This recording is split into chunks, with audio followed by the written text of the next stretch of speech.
Praise the Lord. सबको जय मसीह की। मैं आप सबका वेलकम करता हूं आज की एक और नई वीडियो में।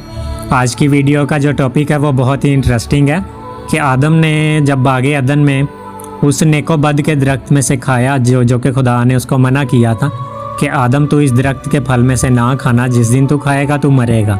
तो उसके बाद मेरे दोस्तों, ये तो आदम ने पहला गुनाह किया ना कि खुदा की नाफरमानी की, उस दरख्त के फल में से खाया, ठीक है, और फिर उसकी आंखें खुली, वो उसने महसूस किया कि वो नंगा है। मेरे दोस्तों, इसके बाद दूसरा बड़ा गुनाह कौन सा हुआ था, आज हम उसके बारे में बात करने वाले हैं। आज अगर आप किसी से भी पूछ लेंगे कि जी चांद के ऊपर सबसे पहला इंसान कौन गया था, तो आपको हज़ारों बताने वाले मिल जाएंगे। जी नील आर्मस्ट्रांग गया था। बल्कि अगर 100 लोग बैठे होंगे किसी एक हॉल के अंदर और आप वहाँ पे ये सवाल पूछेंगे तो तकरीबन 80 से 90 लोगों को ये मालूम होगा और वो बताएंगे कि नील आर्मस्ट्रांग गया था।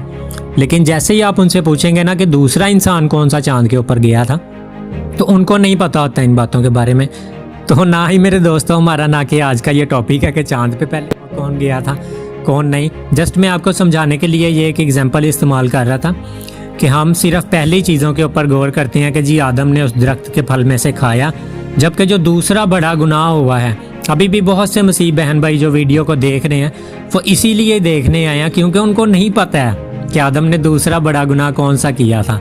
अगर आपको पता होता तो आप इस वीडियो पे क्यों आते हैं। तो अगर तो आप आ गए हैं तो आज इस वीडियो को मेरे दोस्तों मैं रिक्वेस्ट करता हूँ कंप्लीट वॉच कीजिएगा। जो खुदावन आपको इस वीडियो में से सिखाना चाह रहे हैं, आपको मैं इस वीडियो पे लेके नहीं आया हूँ, ना ही आप खुद आए हैं, खुदावंद आपको लेके आए हैं। सारी इज़्ज़त सारा जलाल खुदावंद के नाम को मिले। अगर आप इस चैनल पर नए हैं तो मैं आपसे रिक्वेस्ट करूंगा मेरे चैनल को लाइक शेयर और सब्सक्राइब करें ताकि खुदावंद का पाक कलाम ज़्यादा से ज़्यादा लोगों तक पहुंच सके। आइए मेरे दोस्तों जल्दी से अपनी वीडियो को स्टार्ट करते हैं। तो बागे अदन में मेरे दोस्तों हमें वापस जाना होगा इस चीज़ को समझने के लिए कि दूसरा बड़ा गुनाह आदम ने कौन सा किया था उस नेकोबद के दरख्त में से, उस फल को खाने के बाद जिसकी बाबत के खुदा ने मना किया था। तो मेरे दोस्तों इसके बारे में आप ज़रूर पढ़िएगा। मैं जेनेसिस चैप्टर 3 से आपको ये चीज़ समझाने की कोशिश करूँगा कि दूसरा बड़ा गुनाह आदम ने कौन सा किया था।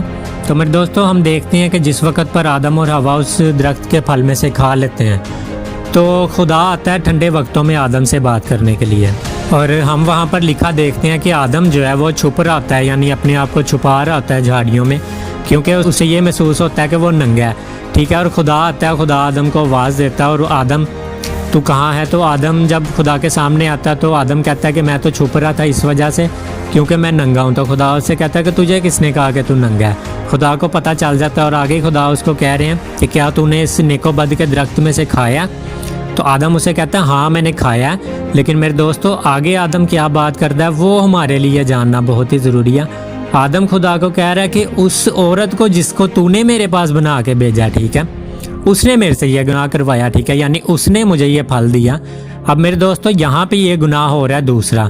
इसको गौर से ज़रा दोबारा से समझें कि आदम खुदा को कह रहा है कि जिस औरत को तूने मेरे पास बना के भेजा, यानी पहली बात कि वो खुदा को गलत साबित कर रहा है, यानी कि अपनी गलती, फल उसने खा लिया आदम ने, अब वो खुदा के ऊपर ही पहली बात तो डाल रहा है जिसने उसको बनाया है, ठीक है, अपने क्रिएटर के ऊपर ही उसने फेंक दिया मलबा। वो कह रहा है कि तूने औरत को मेरे पास बना के भेजा, यानी वो औरत के ऊपर और खुदा के ऊपर अपनी गलती को डाल रहा है, ठीक है। और आगे मेरे दोस्तों हम देखते हैं कि औरत के पास जब खुदा आ जाता है, यानी हवा के पास, तो हवा से खुदा कहता है कि ए औरत तूने क्या किया। ये तीसरे बाब में आप ज़रूर पढ़िएगा। तो औरत खुदा को कह रही है कि मुझसे तो उस सांप ने करवाया जी, जो मतलब उस बागे अदन में था। मतलब आदम ने डाली खुदा के ऊपर अपनी गलती और हवा के ऊपर, आगे हवा ने डाल दी सांप के ऊपर, ठीक है। आगे हम लोग अब अगर इस पूरे चैप्टर को पढ़ें तो हम वहाँ पर देखेंगे कि खुदा ने इन तीनों को कर्ज भी किया, यानी खुदा ने आदम को कहा कि तू अपने खून और पसीने की कमा के खाएगा जब तक कि तू मिट्टी में दोबारा ना चला जाए। और आज भी हम देखते हैं कि ऐसा ही हो रहा है। हवा को खुदा ने कहा तू दर्दे ज़ह के साथ बच्चे जनेगी, ऐसा ही मेरे दोस्तों हम देखते हैं। और सांप को खुदा ने कहा कि तू लानती करार हुआ और तू अब से ज़मीन पर रेंगेगा, ठीक है ना।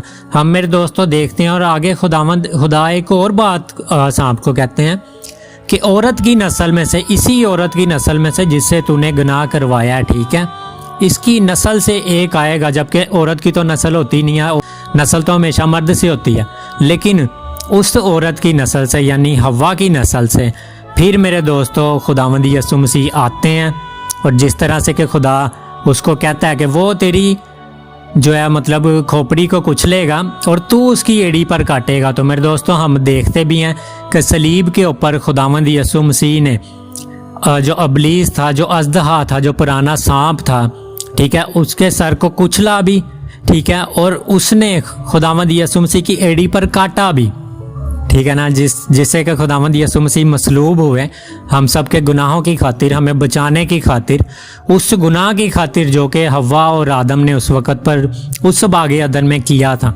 और मेरे दोस्तों दूसरा बड़ा गुनाह था कि हम अपनी गलती किसी के ऊपर डालते हैं। आदम ने डाली खुदा के ऊपर और हव्वा के ऊपर, कह रहा है कि जिस औरत को तूने मेरे पास बना के भेजा था उसने मुझसे ये गुनाह करवाया, ठीक है, यानी खुदा के ऊपर डाल रहा है कि तूने ही उसको बनाया था, ठीक है ना। फिर वो कह रहा है कि औरत को, मतलब कि औरत ने मुझको खिला दिया, मतलब वो अपनी गलती किसी और के ऊपर डाल रहा है और हवा ने भी सेम किया। आज खुदावंद आपको इस पाक कलाम के वसीला से ये सिखाना चाहते हैं कि आप अपनी गलती किसी के ऊपर ना डालें। अगर आप गलत हैं आप उस चीज़ को मान लें। आज बहुत से लोग ऐसे हैं जो इस बारे में बात करते हैं कि हमारे साथ कभी कुछ अच्छा नहीं होता है, हमारे साथ हमेशा बुरा ही होता है, खुदावंद हमारे साथ कभी कुछ अच्छाई नहीं करते हैं, हमारी दुआ को नहीं सुनते हैं। तो मेरे दोस्तों ये गुनाह था जिसको कि बागे अदन में आदम ने जो गुनाह किया, खुदा से उसकी दूरी बन गई। आज हमारी भी खुदा के साथ दूरी बनी हुई है मेरे दोस्तों। इस वजह से खुदा हमारी दुआ को नहीं सुनते और ना ही उसका जवाब देते हैं।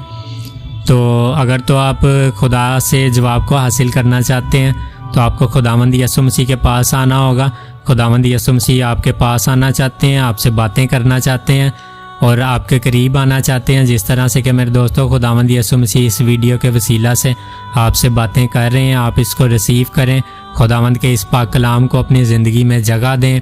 खुदावंद यीशु मसीह के नाम में बढ़ते चले जाएं और उस गुनाह को ना करें जो कि बागे अदन में आदम ने किया था और बाद में दूसरा गुनाह जो किया था, जो कि ज़्यादा मैं वर्ड से समझता हूँ क्योंकि फल का खाना तो एक बार था जिसकी वजह से हम सब गुनहगार ठहर गए, लेकिन दूसरा गुनाह आज भी हम कर रहे हैं।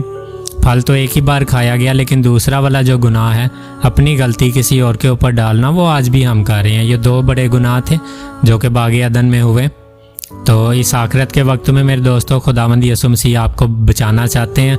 खुदावंद के पाक कलाम में ऐसा लिखा है कि मैं इसलिए आया कि वो ज़िंदगी पाएँ और कसरत की ज़िंदगी पाएँ। और खुदावंद यीशु मसीह आए और उन्होंने अबलीस और अजदहा के सर को कुचला और उसने सांप ने खुदावंद यीशु मसीह की एड़ी पर काटा भी। और खुदावंद यीशु मसीह तीसरे दिन मुर्दों में से जी भी उठे और खुदा बाप की दाहिनी तरफ बैठे हैं और वह जल्द आने वाले हैं। मेरे दोस्तों आप ईमान रखें और खुदावंद में बढ़ते चले जाएं। खुदावंद यीशु मसीह आपको, मुझे और आपके घराना को, आपके दोस्तों को, सबको बचाना चाहते हैं क्योंकि खुदा जो हमारा है वो किसी की हलाकत नहीं चाहता, बल्कि वो चाहता है कि हर एक की तौबा तक नौबत पहुँचे। तो मैं उम्मीद करता हूँ कि खुदावंद आज की वीडियो के वसीला से आप सबको बहुत बरकत देंगे। आप इस पैगाम को ज़्यादा से ज़्यादा मसीह बहन भाइयों तक शेयर भी कर सकते हैं ताकि ये खुदावंद का पाक कलाम उन लोगों तक भी पहुँचे जो कि खुदावंद के पाक कलाम को नहीं सुनते। और इस आखिरत के वक्त में बहुत सी ज़िंदगियाँ खुदावंद यीशु मसीह को अपना शख्सी निजात दहिंदा कबूल करके तौबा करें, खुदावंद यीशु मसीह के नाम से बपतिस्मा लें और उस अजर को, उस इनाम को मेरे दोस्तों हम सब हासिल करें जो कि खुदावंद यीशु मसीह के पास है। खुदावंद आप सबको इस वीडियो के वसीला से बहुत बरकत दे। मिलते हैं किसी और एक नई वीडियो में, तब तक खुदावंद आपको, मुझे और हम सबको संभाले रखे। सबको प्रेज़ द लॉर्ड। जय मसीह की। आमीन।